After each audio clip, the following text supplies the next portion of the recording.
Immunity booster और immunity booster का काम करता है। बहुत प्रोटीन जो है वो शरबत बना के भी पी सकते हैं, सत्तू का घोल भी। शरबत बना पीजिए। नमकीन वाले जो है वो नमकीन और अचार के साथ खाएं, और मीठे वाले जो है वो चीनी मिला के खाएं। हाँ, आप तो चीनी वाला ही खाते होंगे। हम दोनों खा लेते हैं। ओके। हम तो थोड़ा सा सत्तू लिया, उसमें पानी लिया, नींबू निचोड़ा और थोड़ा काला वाला मसाला श्रीमती डाल के वो बना देती बढ़िया।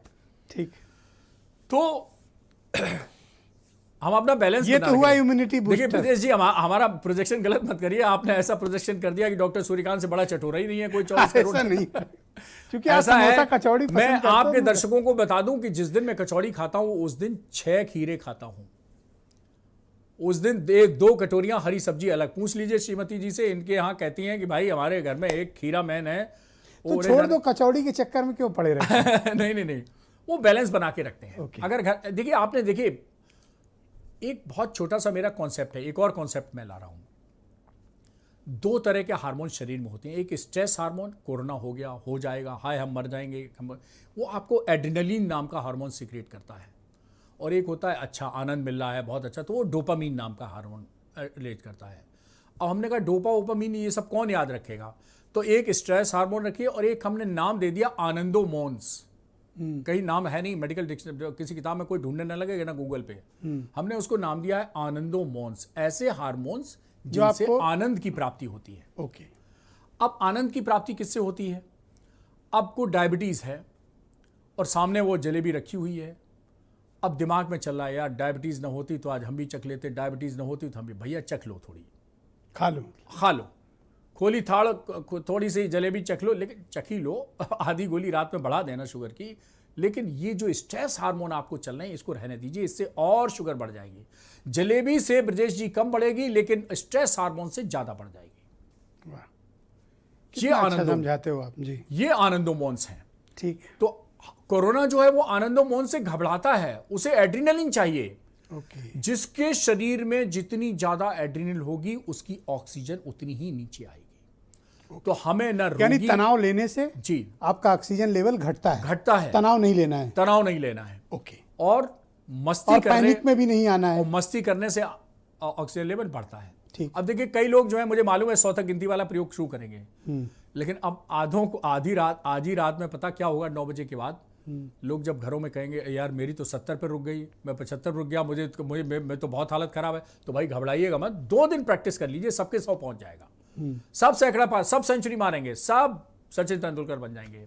100 कभी बाबू बुजुर्ग लोग भी है 6 मिनट वॉक टेस्ट करेंगे, 500 नहीं 485 हुए। अच्छा, काफी लोग आज ऑक्सीजन को लेकर सवाल कर रहे हैं, क्योंकि एक तो ऑक्सीजन का संकट बहुत ज्यादा है जी। दूसरा ऑक्सीजन को लेकर आपने जो नई थ्योरी प्रस्तुत की कि 90 तक है तो हॉस्पिटल एडमिट होने की जरूरत नहीं है, 90 से कम है तब आप हॉस्पिटल के बारे में विचार करिए। अब आप ये बताएं कि ऑक्सीजन लेवल कैसे हम मेंटेन करके रखें, उसके लिए क्या और अतिरिक्त उपाय करने की हमें आवश्यकता है इन दिनों, और क्या नए आपने एक्सपेरिमेंट किए? जिनको अभी तक कोरोना नहीं हुआ है तो या तो वो प्राणायाम करें, और नहीं तो एक क्या है, एक छोटा सा इंस्ट्रूमेंट आता है, मात्र 300 रुपए का इंस्ट्रूमेंट आता है।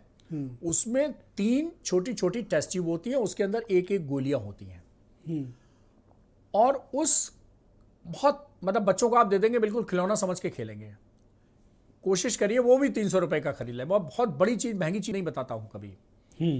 वो एक छोटा इंस्ट्रूमेंट है, उसमें एक रबर की ट्यूबिंग लगी हुई है। उसमें जब आप ऐसे खींचते हैं तो पहले 1 बॉल उठती है, फिर 2 बॉल उठती है, फिर तीसरी बॉल उठती है, और फिर टेस्ट इस बात का होता है कि तीनों बॉल आपने कितनी ऊपर उठा के रखी, कितनी देर। अगर आपने तीनों बॉल उठा ली हैं और कम से कम 10 सेकेंड तक आप उठा के रख सकते हैं, तो भाई आपका फेफड़े का स्टेमिना बहुत जबरदस्त है।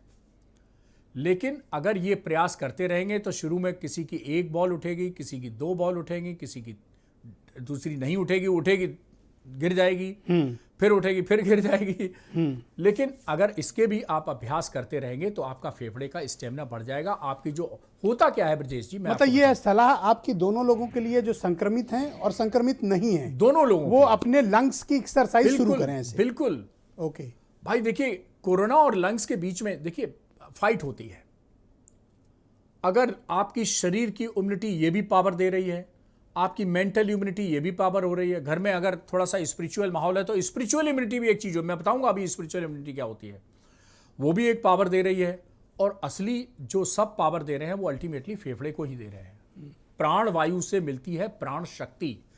तो ये ऑक्सीजन सिर्फ ऑक्सीजन नहीं है, प्राण वायु है, और इससे प्राणों की शक्ति मिलती है। तो प्राण वायु, आप सोचिए, ये हम हाथ ऐसे उठाया तो इसमें भी हमारी ऑक्सीजन खर्च हुई, तब जाकर के हर एक्टिविटी में ऑक्सीजन का खर्चा होता है। हमें नॉर्मल एक दिन में 350 लीटर ऑक्सीजन अगर हम सामान्य कार्य करते हैं तो जरूरत पड़ती है। कभी हमने सोचा ही 350 लीटर ऑक्सीजन हमें कहाँ से मिलती है? इन्हीं पेड़ पौधों से मिलती है। क्या हम कभी निकलते हुए पेड़ पौधों को नमस्ते करते हैं कि भाई पेड़ पौधे जी नमस्ते, आज आपने हमें 350 लीटर ऑक्सीजन दी, आपका धन्यवाद? कभी नहीं करते। हम बहुत एहसान फरामोश टाइप के इंसान हैं, मतलब मनुष्य हैं। करिए भाई, कल से ये भी करिए। वृक्ष, प्रकृति, ये प्रकृति को ही हमने तो बिगाड़ा है, इसलिए प्रकृति हमें बिगाड़ रही है। अब जिन लोगों की ऑक्सीजन लेवल को लेकर बड़ा स्ट्रेस है लोगों के मन में, एक तो हमारे यहाँ लोग अतिरिक्त डॉक्टर खुद ही बन जाते हैं, मरीज और मरीज के परिजन। अब लोग ऑक्सीजन लेवल कैसे मेंटेन रखें, घबराएं नहीं, परेशान नहीं हो, इसके लिए आपका क्या परामर्श है? ठीक, अभी तक ब्रजेश मिश्रा जी मैंने कहा, उसको मैं जरा समराइज कर देता हूँ। जी, डॉक्टर हूँ, साथ में डॉक्टरों को पढ़ाता हूँ, तो मास्टर भी हूँ। तो मेरे दर्शक जो भी मास्टर हैं वो भी समझ लें कि वो जब भी कोई क्लास लें उसको बाद में समराइज जरूर करें, नहीं तो बच्चे भूल जाते हैं। तो अभी तक मैंने बताया कि एक इंस्ट्रूमेंट पल्स ऑक्सीमीटर बहुत जरूरी है। बीपी घर में किसी का है तो बीपी नापने वाला यंत्र, अगर शुगर है तो शुगर वाला जो ग्लूकोमीटर है वो, और एक मैंने बताई 6 मिनट वॉक टेस्ट, वो बुजुर्गों के लिए और बीमार लोगों के लिए, और एक 1 मिनट 100 की काउंटिंग, और एक मैंने बनाया 100 की काउंटिंग, एक सांस में 1 breath, 1 breath 100 count, 1 breath 100 count. Okay. लेकिन आज रात से मेरा निवेदन है कि आज रात आपके ज्यादातर दर्शक 90, 80, 90 के बीच में रुक जाएंगे। तो घबराएं मत। चलो मैं भी चेक करके रात में आपको हाँ जी, 2 दिन की मेहनत में आ जाएगा 100। ठीक है। अब हम उनको बताते हैं कि जो इतने बुजुर्ग लोग हैं उनकी जो भी बीमारी है उनका करेक्शन करके रखिए, नहीं तो उनका ऑक्सीजन, अगर गलती से कोरोना हो गया तो ऑक्सीजन लेवल नीचे से जाएगा। फिर उसके बाद अब मेरे दिमाग में आया कि हम क्यों कोरोना का इंतजार करें। तो ऐसी चीजें जिनसे फेफड़े का स्टेमिना बढ़ती है, ऑक्सीजन बढ़ती है, वो हम अभी से प्रयास कर रहे हैं। तो